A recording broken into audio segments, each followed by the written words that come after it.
In the late 1950s, inside a dimly lit sound lab, a man was running an experiment that had nothing to do with mysticism. Robert Monroe, a successful radio executive and sound engineer, was testing sound frequencies to see if they could improve memory during sleep. His goal was simple: to help people learn faster by harnessing the power of the subconscious mind. But one night, something unexpected happened. As he lay in bed surrounded by the tones and vibrations he had created, Monroe felt his body become heavy, almost frozen. Strange waves of energy pulsed through him, buzzing, humming, shaking him from the inside out. He thought it might be a medical problem, maybe even a stroke, but then, in a moment that would alter the course of his life, he slipped out of his body. What began as a practical experiment in sleep learning became the spark of a new science, one that opened the possibility that human consciousness could travel beyond the physical form. This wasn't the tale of a mystic in a cave or a guru in the Himalayas. It was the accidental discovery of a man of science, a skeptic who had no interest in proving spiritual ideas. If that night had never happened, out-of-body experiences might still be dismissed as fantasy or folklore. But because Monroe chose to investigate rather than fear what he found, the world was given its first modern glimpse into what many call the astral gate. When people hear stories about out-of-body experiences or astral travel, they often assume they came from mystics, shamans, or spiritual teachers. Robert Monroe was none of these things. He was not a monk on a mountain or a guru in flowing robes. He was a businessman, a sound engineer, and a man of science. That is what makes his story so powerful. His discoveries carry weight because they were not born from belief, but from experiment. Monroe started out as a highly successful radio producer in the United States. His work was practical. He helped create radio dramas, jingles, and commercials. He understood how sound could capture human attention, shape emotion, and even alter mood. By the 1950s, his career placed him at the top of his industry. He was respected, wealthy, and known for pushing the boundaries of sound technology. What set Monroe apart was his curiosity. He was fascinated not only by how sound could entertain, but also by how it could influence the human mind. This curiosity led him to establish a research division in his company. The goal was to explore ways sound might improve learning and memory. He wanted to discover if the human brain could be trained more efficiently through audio techniques. It is important to understand that Monroe did not set out to prove mystical ideas. In fact, he avoided the language of spirituality altogether. He had no interest in religion or metaphysics. His focus was on evidence and results. That is why his story stands out. He was the definition of a skeptic, yet destiny pulled him into realms far beyond his expectations. In many ways, Monroe can be seen as an unwilling initiate. He did not chase altered states of consciousness. They came to him. When he first began to experience unusual vibrations and states of awareness, he resisted them. He worried about his health. He questioned his sanity. But what he did not do was dismiss the experiences outright. Instead, he treated them like any other phenomenon in his lab. He observed, he recorded, and he searched for patterns. This attitude gave his work credibility. At a time when out-of-body experiences were seen as fantasy, Monroe approached them like a scientist. He cataloged his sensations, noted the conditions under which they occurred, and compared them over time. He did not try to convert anyone or build a spiritual following. He was simply trying to understand what was happening to him. Monroe's background as a sound engineer gave him the perfect tools for this exploration. He already knew that frequencies could influence emotion and mental states. He also knew how to carefully design experiments and test his ideas. That combination of skills allowed him to step into the unknown with both curiosity and caution. By the late 1950s, Monroe had become something rare, a man caught between two worlds, In one world, he was a respected figure in the business of broadcasting. In the other, he was a reluctant pioneer of human consciousness, pulled into a mystery he had never asked to solve. Through his life, we see a pattern that often appears in history. Some of the greatest breakthroughs come not from those who seek the mystical, but from those who resist it until the evidence becomes too strong to ignore. Robert Monroe was one of those people. He became a bridge between science and the unexplained, carrying a story that continues to challenge how we think about the mind, the body, and what might lie beyond. Robert Monroe's unusual journey into consciousness did not begin with astral travel. It began with something far more practical: sleep learning. In the 1950s, many scientists were interested in whether the human brain could absorb information while a person slept. The idea was called hypnopedia. If it worked, people could learn languages, memorize facts, or even pick up skills during the hours usually lost to rest. It sounded like science fiction, but it was taken seriously at the time. Monroe, with his background in sound engineering, saw sound as the best way to test the idea. He believed tones, rhythms, and spoken words might be designed in ways that could penetrate the sleeping mind. With his resources in broadcasting, he had access to studios, equipment, and the technical staff to run these experiments. He began testing different sound patterns on volunteers, measuring whether they retained anything when they woke. Although the results of sleep learning were mixed, Monroe noticed something important. Certain sound frequencies and rhythms seemed to do more than deliver information. They created changes in the state of the mind itself. People listening to these sounds reported unusual dreams, feelings of deep relaxation, or states of awareness they could not explain. In other words, sound was not just carrying information into the mind, it was altering consciousness. This realization was groundbreaking. For the first time, Monroe began to see that technology could open a doorway into the inner world. He was no longer only experimenting with memory.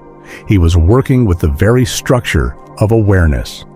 By manipulating sound, he was reaching into the subconscious, a place that ancient traditions had always described as the meeting point between the human and the divine.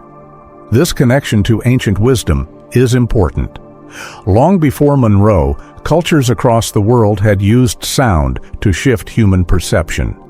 Tibetan monks chanted mantras for hours, producing vibrations that carried them into meditative states.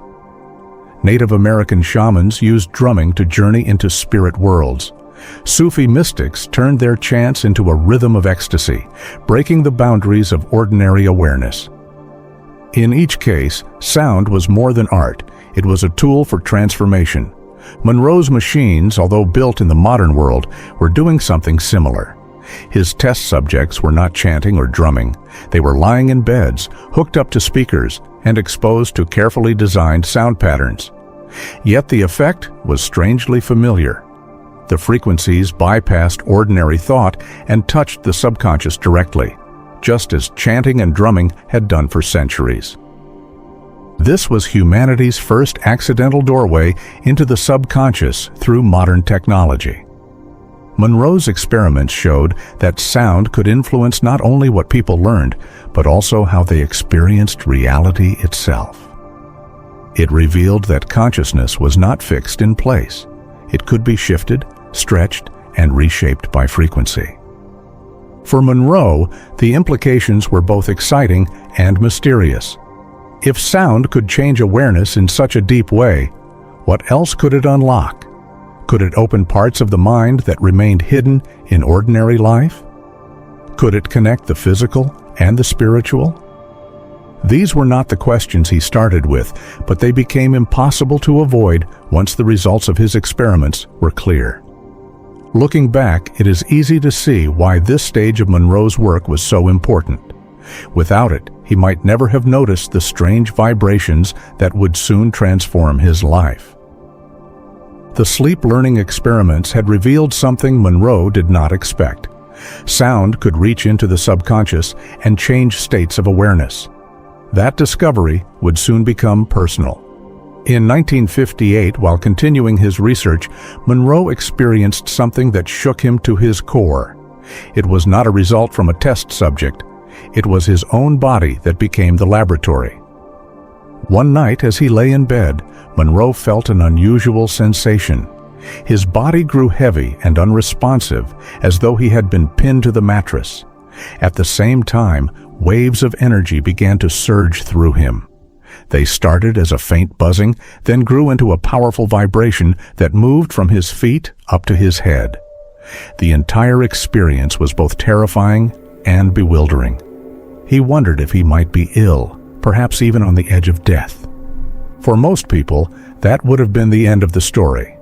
Many would have panicked, fought against the sensation, or tried to snap themselves awake. Monroe chose a different path. He observed. Instead of running from fear, he leaned into curiosity. This choice, to witness rather than resist, marked the turning point of his life. What Monroe was experiencing is what many today call the vibrational state. It is a condition often reported by people who have out-of-body experiences.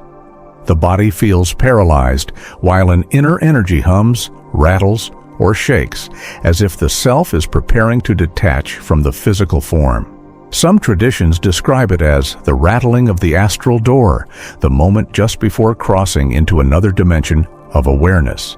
From a scientific perspective, vibrations like these can be linked to the brain's response to frequencies.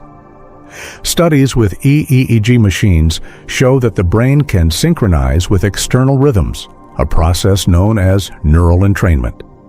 When the two hemispheres of the brain align through certain patterns, unusual states of consciousness often emerge. These can include deep meditation, lucid dreaming, or in Monroe's case, the beginning of an out-of-body journey.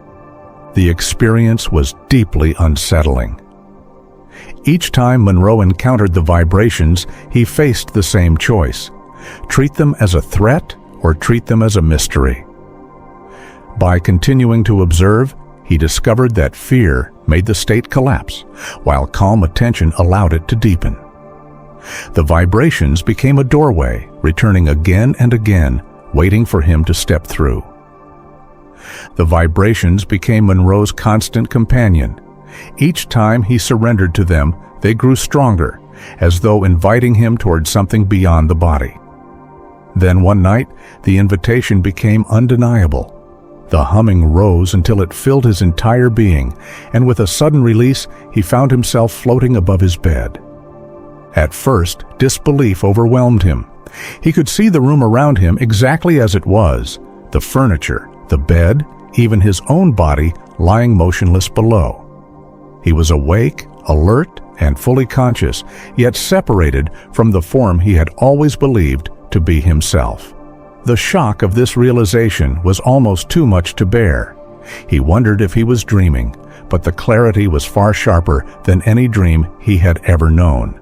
Many people who have experienced out-of-body states describe the same shock. The first separation is unforgettable because it challenges one of the deepest assumptions of human life: that consciousness is trapped inside the brain. Monroe, a man of science, was forced to confront the possibility that awareness could exist independently of the body. This was no small matter. If true, it meant consciousness could travel, explore, and perhaps even survive physical death. The implications were staggering. A businessman who once experimented with sound to improve memory had stumbled into evidence that life might extend far beyond what science at the time was willing to admit. What made Monroe's case unique was how carefully he documented it. He recorded his sensations, tracked the conditions, and treated the event with the same rigor he applied to his sound experiments. By doing so, he created a record that future researchers could study. This turned a personal experience into something others could take seriously. His journey also mirrored accounts from spiritual traditions around the world. Tibetan practitioners of dream yoga had trained for centuries to move consciously out of the body during sleep.